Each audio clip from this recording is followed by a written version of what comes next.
कभी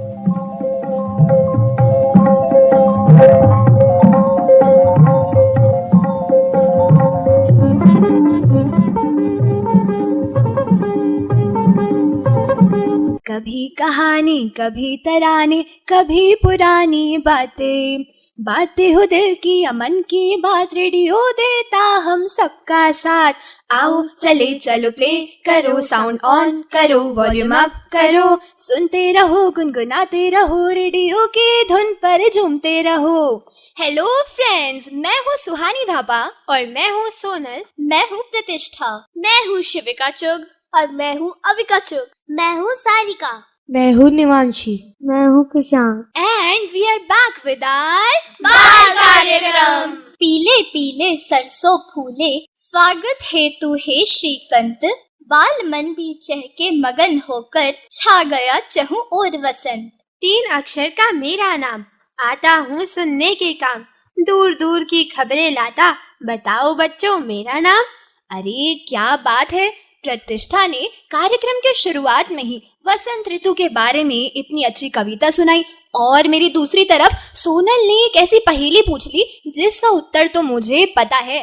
हाँ तो बताओ सुहानी। इसका जवाब है रेडियो। हाँ भाई, रेडियो। रेडियो की आवाज से सजता है हर एक घर, बचपन से बुढ़ापे तक है सबसे प्यारा सफर। दादाजी सुनते हैं समाचार की बातें, दादी को भजन खूब पसंद आते, पापा को क्रिकेट की कमेंट्री भाती, माँ को पुराने गीतों की महक लुभाती, भाई बहन को इंतजार है होता, फरमाइशी गानों की धुन में उनका दिल है खोता। छोटा सा डब्बा यह खुशियों का खजाना है, हर दौर में रेडियो ने दिल को लुभाना जाना है। अरे वाह सुहानी, तुमने कितनी अच्छी कविता सुनाई है। हाँ भाई, कविता अच्छी क्यों ना हो, आखिरकार आज का हमारा जो विषय है वो है विश्व रेडियो दिवस। हमारे घर में तो सभी के सब रेडियो सुनते हैं। लेकिन रेडियो की बात हो ही रही है ना, मेरे दिमाग में रेडियो से संबंधित बहुत सारे प्रश्न हैं, और मुझे लगता है कि यहाँ उपस्थित सभी दोस्तों के भी दिमाग में बहुत सारे प्रश्न होंगे। क्यों, है ना दोस्तों? हाँ सुहानी। हमारे साथ स्टूडियो में है श्री आर.के. सिंह जी, जो कि हम सभी के सवालों का जवाब हमें आज देंगे। धन्यवाद। मैं सबसे पहली बात तो यह है कि मुझे इतने सारे बच्चों का एक साथ बात करने में बहुत आनंद आ रहा है। आप सब लोगों से कुछ न कुछ पूछते हैं, उसका जवाब मांगते हैं, तो मैं भी आज एक सवाल से ही उसकी शुरुआत करूंगा। सवाल सिर्फ इतना है कि आप लोग जैसे यहाँ पर बैठ करके बोल रहे हैं, और उसके बाद यही प्रोग्राम आपको आपके घर में रेडियो पर सुनाई देगा, यानी कि माइक्रोफोन से जो आपकी आवाज जो ले रहा है माइक्रोफोन, और बाद में रिसीवर पर वही आवाज निकल रही है। सर, क्या ये एयरवेव्स का कमाल है? बिल्कुल, एयरवेव्स। इसी पर हम थोड़ी सी चर्चा करेंगे। उसके पहले एक और छोटा सवाल। मैं इस समय बोल रहा हूँ और इस समय रेडियो की बात नहीं है, मेरी आवाज आप तक कैसे पहुँच रही है? हवा के द्वारा, वेव्स के द्वारा, तरंगों के द्वारा। तो ये तरंगे यहाँ से आप तक पहुँच रही हैं और आपके कानों में जा करके, और फिर वो आपके मस्तिष्क और कान के मिश्रण के रूप में, प्रोसेस के रूप में आपको सुनाई देती हैं। कि ये जो तरंगे हैं, या जिसको हम फ्रीक्वेंसी भी कहते हैं, अगर आपने सुना होगा, तो इसको ऑडिबल फ्रीक्वेंसी या वो फ्रीक्वेंसी जो हमें सुनाई देती है, ये कहाँ से कहाँ तक होती है? सर, क्या इसका आंसर 20 हर्ट्ज से लेके 20,000 हर्ट्ज है? पहले सबसे पहले इनके लिए तालियां हम लोग बजा दें। बहुत। क्या नाम है आपका? सर, मेरा नाम प्रतिष्ठा है। वेरी। प्रतिष्ठा ने बहुत अच्छा जवाब दिया। इसी से जुड़ा हुआ दूसरा सवाल, 20,000 के बाद वाले को क्यों नहीं ले सकते हैं? कि 20,000 के बाद हमको वो सुनाई नहीं देती है, इसमें हमारी कोई गलती नहीं है। देखिए, फ्रीक्वेंसी जो है वो कम से लेकर के और आगे तक जाती है। अब दिक्कत यह है कि जो आवाज सुनाई नहीं देती है उसके बाद वाली है, उनमें भी तो कोई गुण होगा। जी सर, जरूर होगा। तो 20,000 तक जो हमारे कान परसीव करते हैं, इसमें एक कमी है कि ये बहुत दूर तक आवाज नहीं जाती है।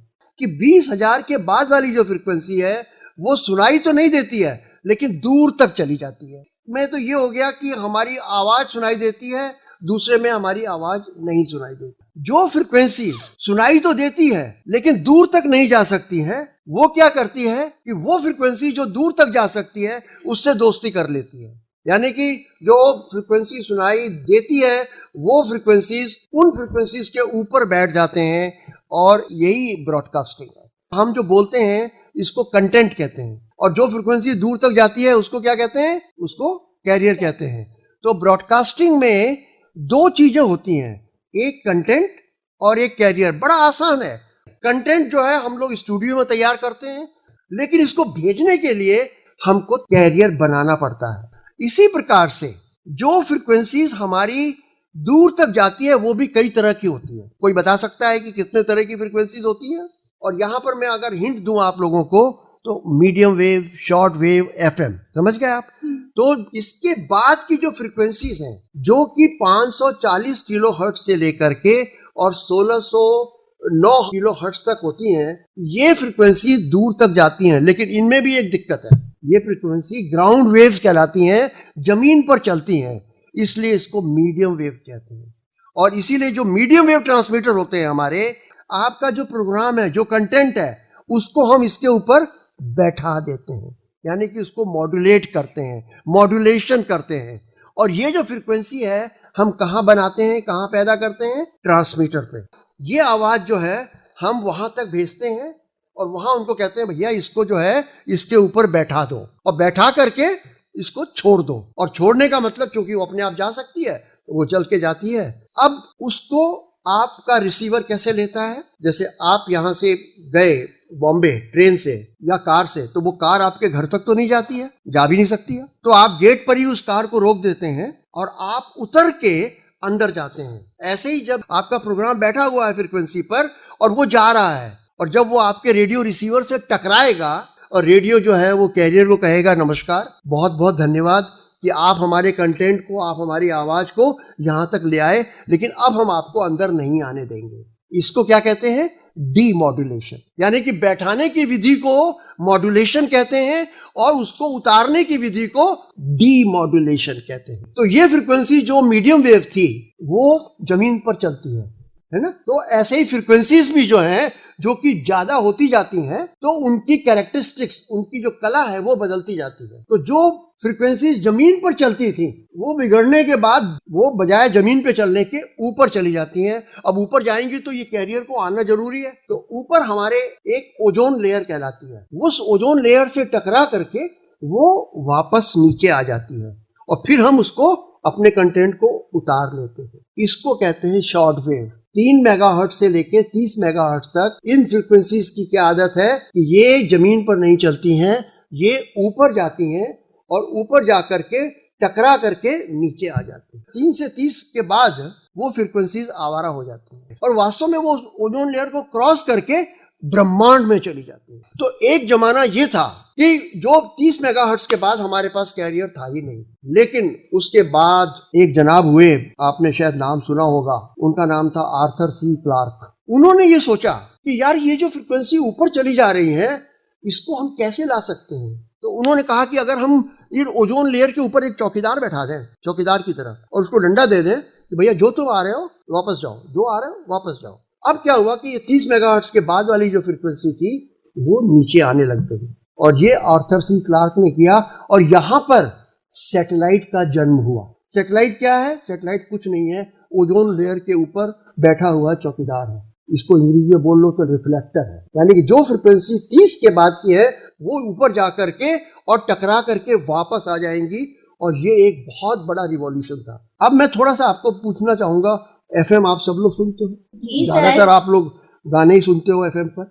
एफएम की फ्रीक्वेंसीज बता सकते हो? 94.5 यस, ये भी है। यानी कि वो 88.5 से लेकर के 108 तक जो फ्रीक्वेंसी है, मेगाहर्ट्ज की बात कर रहा हूं, ये हमारी FM band all India radio को, आकाशवाणी को दी गई है। और ये फ्रीक्वेंसीज पर हम एक दूसरी टेक्निक यूज करते हैं। देखिए वहां पर हमने जो अभी मीडियम वेव और शॉर्ट वेव में जो यूज किया था वो मॉड्यूलेशन टेक्निक, एम्पलीट्यूड मॉड्यूलेशन कहते हैं उसको। दूसरी जो टेक्निक है उसको फ्रीक्वेंसी मॉड्यूलेशन कहते हैं। समझ गए ना आप? एक एम्पलीट्यूड मॉड्यूलेशन कहलाता है जो कि मीडियम वेव और शॉर्ट वेव के लिए होता है, और उसके बाद जो एफएम की जो फ्रीक्वेंसीज है उसको हम फ्रीक्वेंसी मॉड्यूलेशन कहते हैं। अब फ्रीक्वेंसी मॉड्यूलेशन की एक दिक्कत और है कि जैसे जैसे फ्रीक्वेंसीज बढ़ती जाती है ना, उनके अंदर थोड़ी अकड़ आ जाती है। वो कहती है भाई हम तो सीधे सीधे चलेंगे, टेढ़े मेढ़े नहीं चलेंगे। इसलिए एफएम भी की जो फ्रीक्वेंसी है वो चूंकि सीधे चलती है, और उसको लेने के लिए आपको ऊपर ये जाना पड़ेगा। इसलिए एफएम के जितने भी ट्रांसमीटर्स हैं या जितने भी एंटीना हैं वो ऊंचाई पर होते हैं। लेकिन अगर उसके बीच में कोई ऑब्स्ट्रक्शन आ गया, कोई पेड़ आ गया, कोई बिल्डिंग आ गई, वहां पर एफएम नहीं आएगा। एफएम वहीं आएगा जब कोई अड़चन नहीं है बीच में। It travels in the line of site. Line of site का मतलब अगर वो सीधे सीधे दिखाई दे रहा है तो एफएम जाएगा, और इसीलिए इसके जो ट्रांसमीटर या एंटीना है वो हम इसको ऊंचाई पर रखते हैं। सर, मेरे दिमाग में एक सवाल है कि जैसे जो एफएम चैनल्स होते हैं वो एक ही एरिया में, एक ही रीजन में होते हैं, और जैसे आकाशवाणी है पर उसके कुछ कुछ प्रोग्राम्स होते हैं जो पूरे भारतवर्ष में प्रसारित होते हैं, तो इनका क्या मैकेनिज्म है? बहुत अच्छा सवाल है। उसका एक सिंपल फार्मूला ये है कि अगर 100 मीटर का एंटीना है और 10 किलोवाट का ट्रांसमीटर है तो वो करीब 70 किलोमीटर तक सुनाई देगा।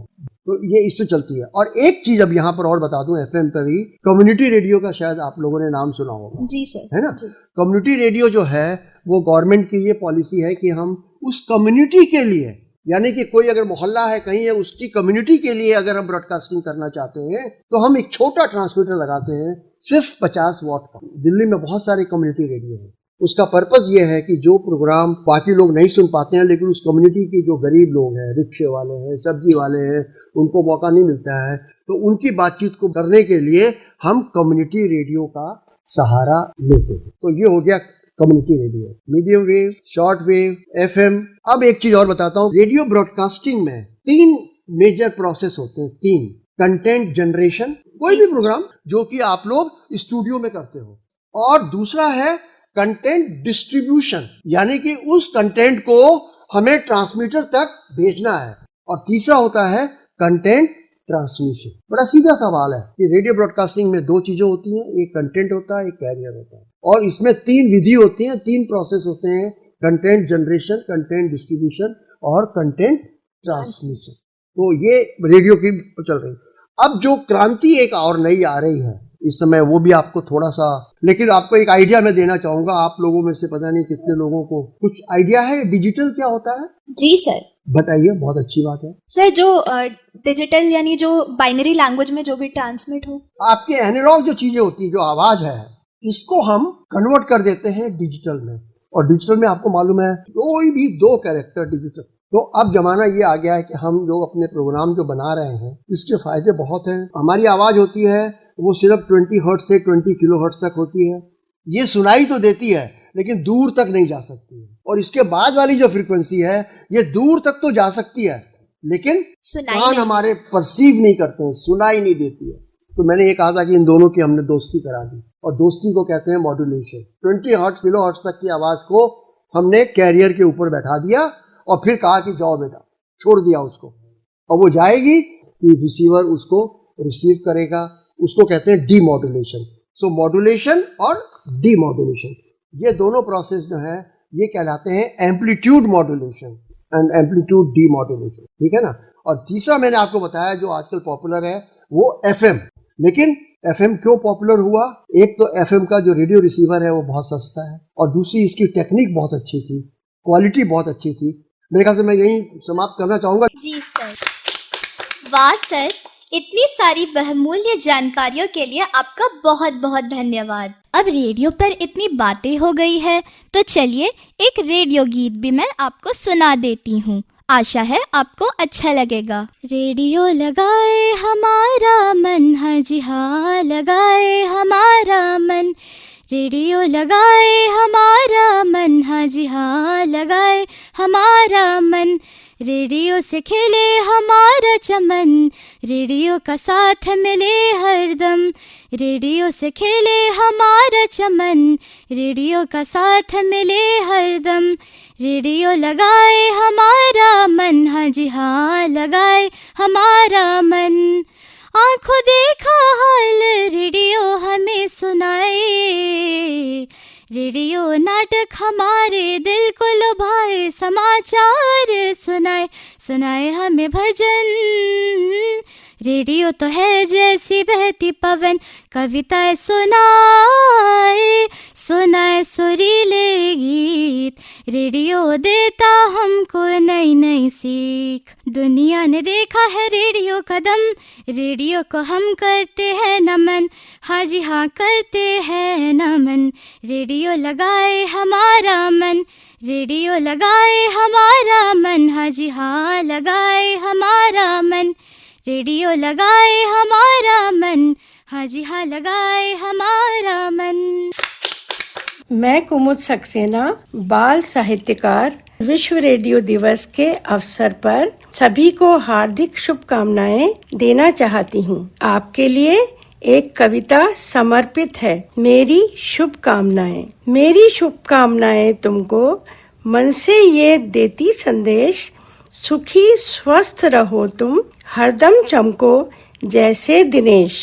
आत्मविश्वास से भरकर यदि कर्मठ बन जाओगे, काम कौन सा ऐसा है जो तुम नहीं कर पाओगे। लहरों के टकराने से पत्थर भी घिसता जाए, सच्ची लगन हो तो असंभव संभव हो जाए। ज्ञान का दीप जलाकर विवेक की लौ जलाओ, शिक्षा के संबल से तुम अपनी पहचान बनाओ। धन्यवाद।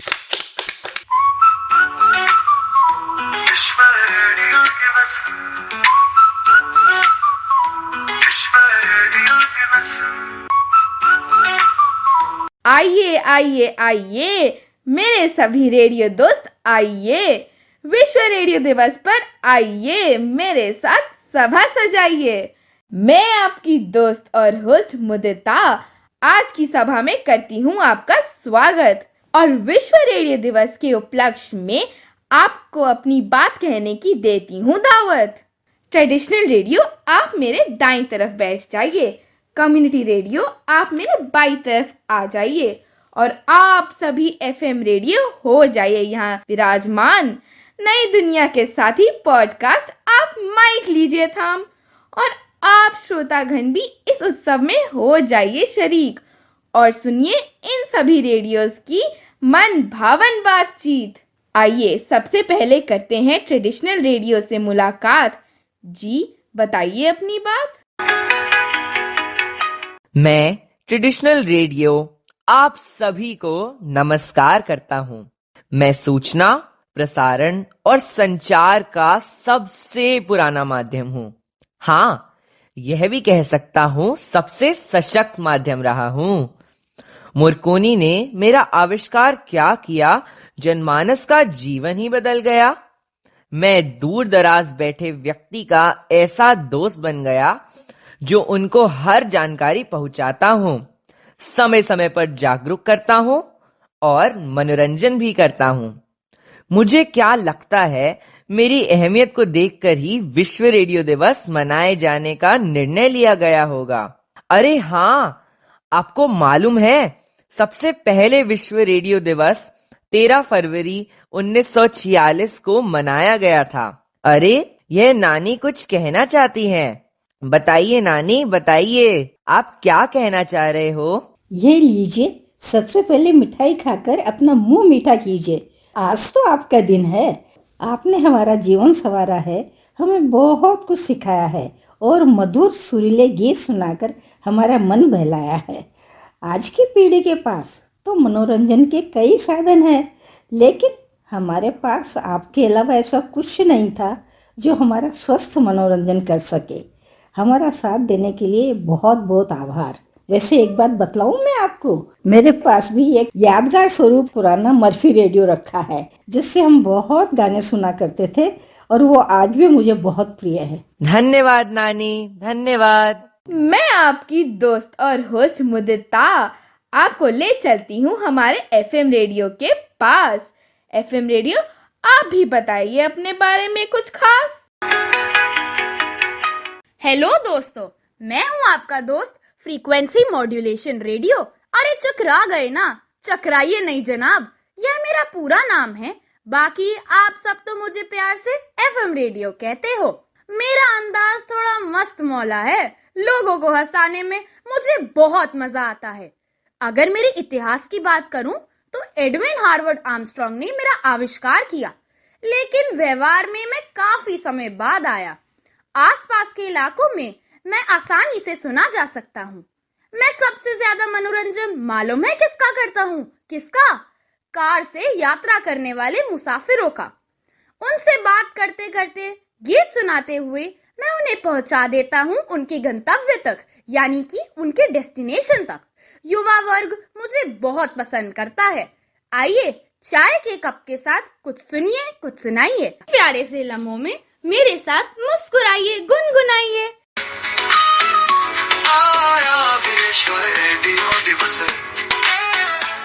मैं डीवा रेडियो की शौकीन और एफएम रेडियो की रेगुलर लिसनर हूँ। मुझे एफएम सुनना बहुत पसंद है। ऐसा लगता है कि तुम मेरे पक्के दोस्त हो एफएम। जब भी हम कार से घूमने जाते हैं तो हमें प्यारे प्यारे गीत सुनाते हो, मौसम का हालचाल बताते हो और ट्रैफिक की जानकारी भी देते हो। वाह एफएम, आपका क्या कहना। आप सभी सिर्फ रेडियो नहीं है, आप है तकनीक और विज्ञान। आपके पास मनोरंजन भी है और आपके पास है ज्ञान। इसलिए आपसे सब खुश रहते हैं, बच्चे, बूढ़े और जवान। आपका अतीत भी अच्छा है और भविष्य में भी मिलता रहेगा आपको सम्मान। कितना बढ़िया है आज का ये आयोजन। रेडियो की बातें सुनकर खुश है जमीन, खुश है गगन। अरे कम्युनिटी रेडियो, आप भी अपने बारे में कुछ सुनाइए, सुनाइए, सुनाइए।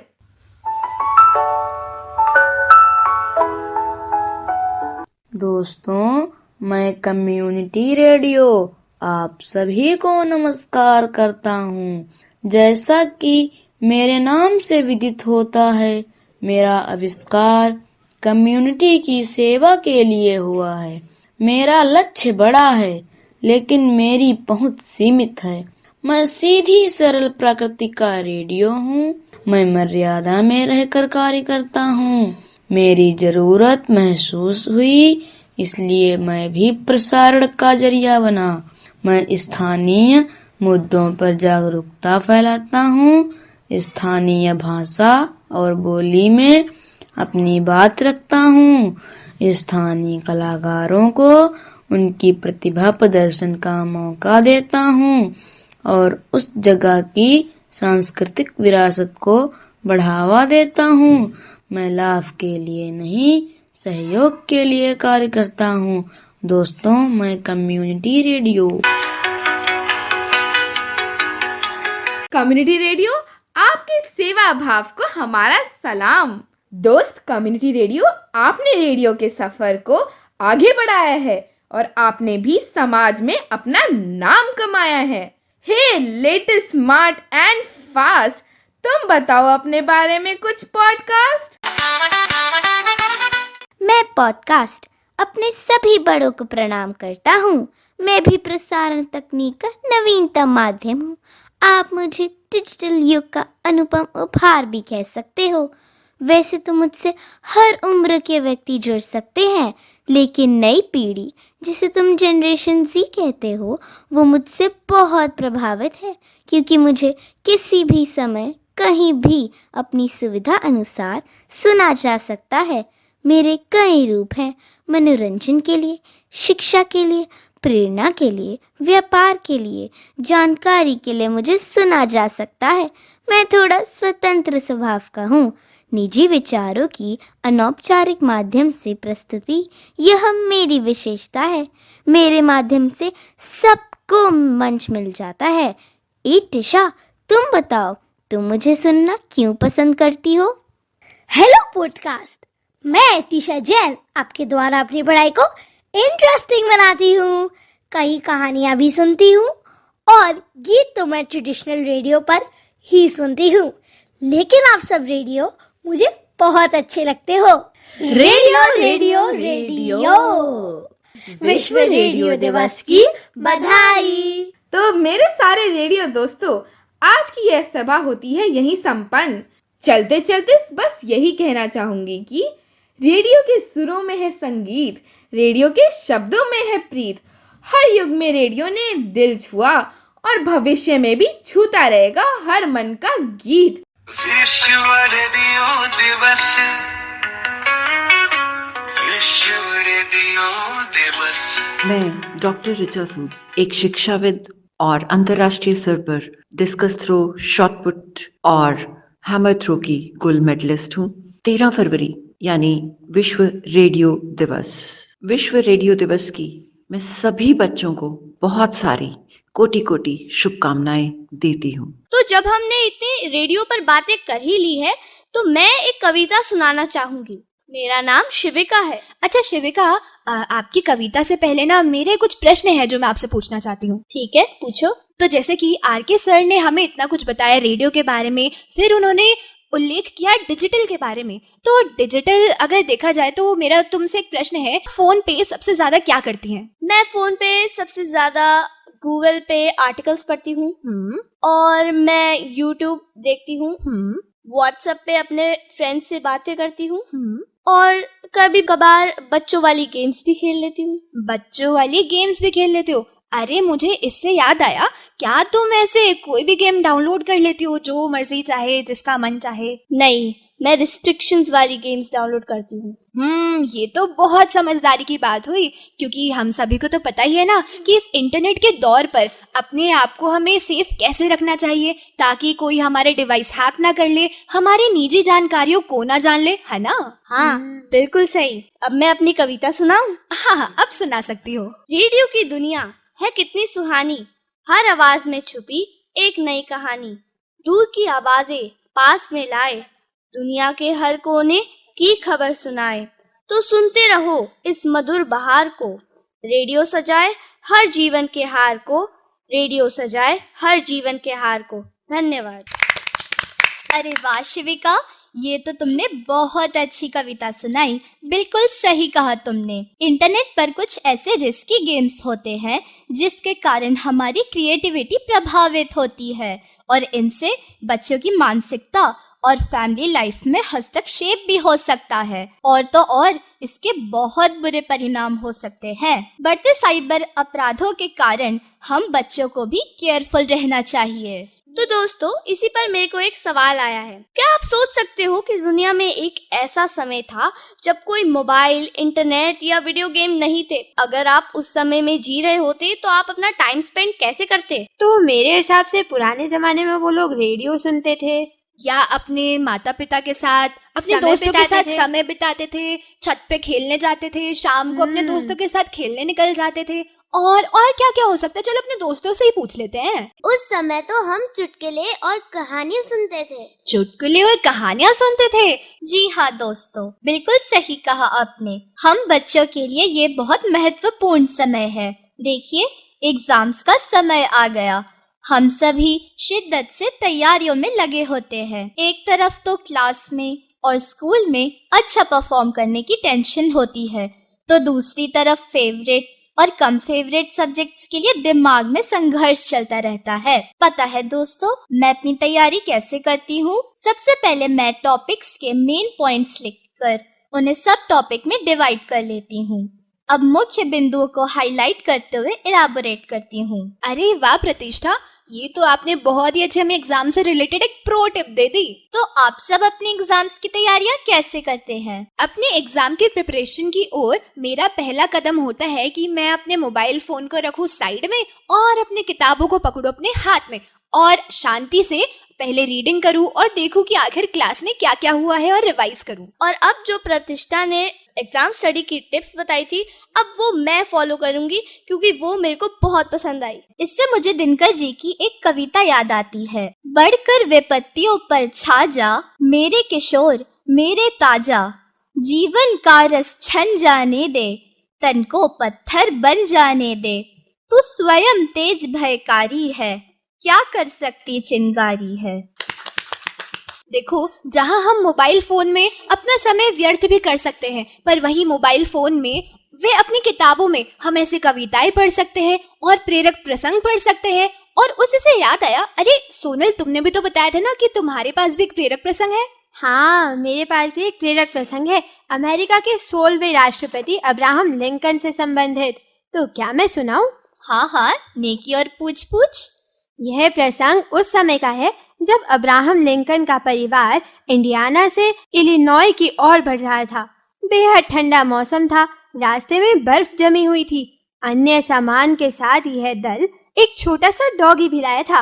एक दिन जब यह दल आगे बढ़ रहा था, किसी वजह से वह डॉगी पीछे छूट गया। रास्ते में एक नदी आई। विकट ठंड के बीच उन लोगों ने जैसे तैसे नदी पार की और उन्हें ध्यान ही नहीं रहा कि वह नन्हा कुत्ता तो नदी पार ही नहीं कर पाया। वे थोड़ा ही आगे बढ़े कि पीछे से डॉगी के कू कू करने की आवाज आई। अब जब सबने मुड़कर देखा तो पाया कि डॉगी डूबने के डर से छलांग ही नहीं लगा रहा। सब जानते थे कि बड़ी मुश्किल से उन्होंने बर्फीली नदी को पार किया है। यदि अब लौट कर गए तो किसी न किसी को अपनी जान से हाथ धोना पड़ सकता है। भरे मन से सबने उस छोटे से डॉगी को उसके हाल पर छोड़ दिया। आगे बढ़ने का निर्णय लिया, लेकिन अब्राहम लिंकन ठहर गए। वह बोले, आप लोग आगे बढ़िए, मैं उस नन्हे असहाय जीव को इस तरह तड़प कर मरने के लिए नहीं छोड़ सकता। उन्होंने अपने जूते मोजे उतारे और परिवार के लोग कुछ कहते उससे पहले उस बर्फीली नदी में उतर गए। वह कांपते कांपते डॉगी के नजदीक पहुंचे। उसे जैसे ही गोद में उठाया, वह उनसे लिपट गया। अब्राहम धीरे धीरे उसे लेकर दोबारा उस बर्फीली नदी से पार आ गए। जब उन्होंने कुत्ते को नीचे उतारा, वह उनके पैरों से लिपट गया, मानो जीवन बचाने के लिए उनका धन्यवाद कर रहा हो। जीवन के प्रति दया और कृतज्ञता का भाव अब्राहम लिंकन में जीवन भर रहा।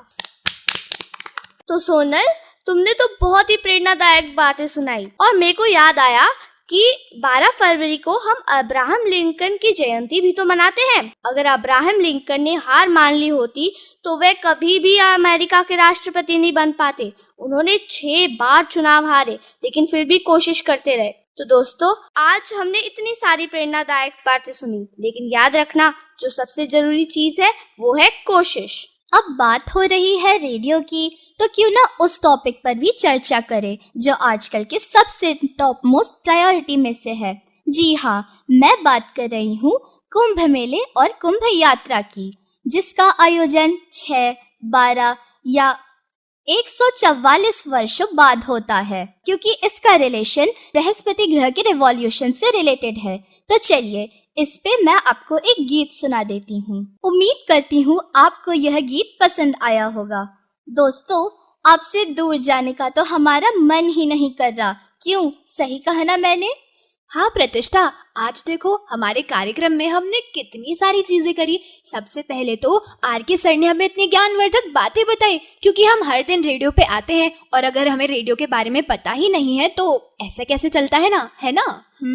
और रेडियो की जानकारी के बाद हमने बात करी कि कैसे इंटरनेट पर हम सतर्कता के साथ रह सकते हैं। अगर हम वीडियो गेम खेल रहे हैं या मोबाइल पे कुछ भी कर रहे हैं तो जरूरी है कि हम सावधानी बरतें। और फिर हमने बात करी रेडियो दिवस के बारे में, और फिर हमारे दोस्तों ने हमें गीत, पहेलियां, चुटकुले भी तो सुनाए ना। जी हाँ, तो दोस्तों, अगली बार हम फिर से मिलेंगे, बार बार मिलेंगे, नई नई बातों, किस्सों और कहानियों को साझा करेंगे। फिर मिलेंगे प्यारे दोस्तों। तब तक के लिए दोस्तों, अपना ख्याल रखिए और अपने घर पे व अपने बाहर स्वच्छता रखिए। तो इसी उम्मीद के साथ कि आपको आज का हमारा कार्यक्रम बहुत पसंद आया होगा, तो हमें दीजिए विदा। जय हिंद।